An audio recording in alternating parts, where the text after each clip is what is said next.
Post হচ্ছে আগামী দিনের নির্বাচন। আমাদের আমিরে জামাত ডাক্তার শফিকুর রহমান বলেছেন, এবার আমরা নুরুল ইসলাম বুলবুল ভাই, কামাল হোসেন ভাই, আমাদের জয়নাল আবদিন ভাই, আমাদের কবির আহমেদ ভাই, জসিমউদ্দিন সরকার ভাই, ডক্টর হেলাল ভাই, আমরা আমাদের অন্য আরো যারা ক্যান্ডিডেট আছেন তাদেরকে আমরা ব্যক্তিকে আমরা সংসদে পাঠাবো না, আমরা সংসদে পাঠাবো এবার ইসলামকে।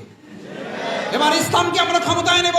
এই ইসলামকে ক্ষমতায় নেওয়ার নেশা এবং পেশা যদি আপনার মধ্যে থাকে, কখন গোসল, কখন ঘুম, কখন বিশ্রাম, এগুলো তো আমাদের মাথা থেকে দূরে সরে যাওয়ার কথা। আমরা আরেকটা চ্যালেঞ্জ এবারে নিতে চাই।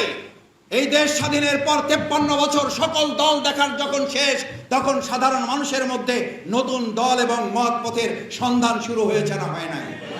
কাল কিয়ামতের দিন অবশ্যই শফিকুল ইসলাম মাসুদকে আসামির কাঠগড়ায় দাঁড়াতে হবে।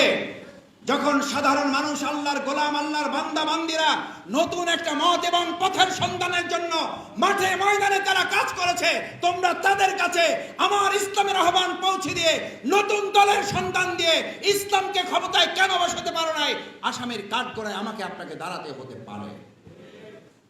আমরা কামাল ভাইকে বিজয় করব না, আমরা কামাল ভাইয়ের বিজয়ের মধ্য দিয়ে মূলত ইসলামকে বিজয় করার জন্য কাজ করব।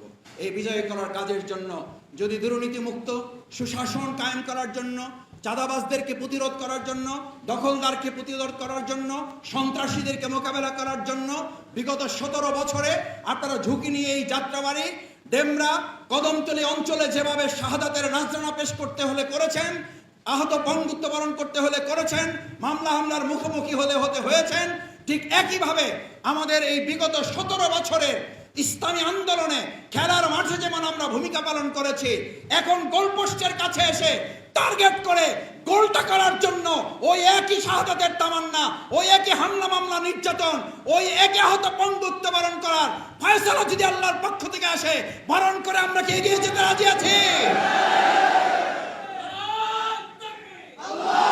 সম্মানিত ভাইয়েরা, আসুন ইসলামী আন্দোলনের বিজয়ের এই 2025 এবং 26-এর গুরুত্বপূর্ণ হিস্ট্রিক্যাল টার্নিং পয়েন্টকে আমরা কাজে লাগাবার সর্বোচ্চ টার্গেট নিয়ে এখান থেকে যদি বিদায় হয়ে প্রত্যেকটা ঘরে ঘরে, মহল্লায় মহল্লায়, কেন্দ্রে কেন্দ্রে, শুধু নয় বুথ পর্যন্ত পাহারাদারির দায়িত্ব আমরা গ্রহণ করব ইনশাআল্লাহ।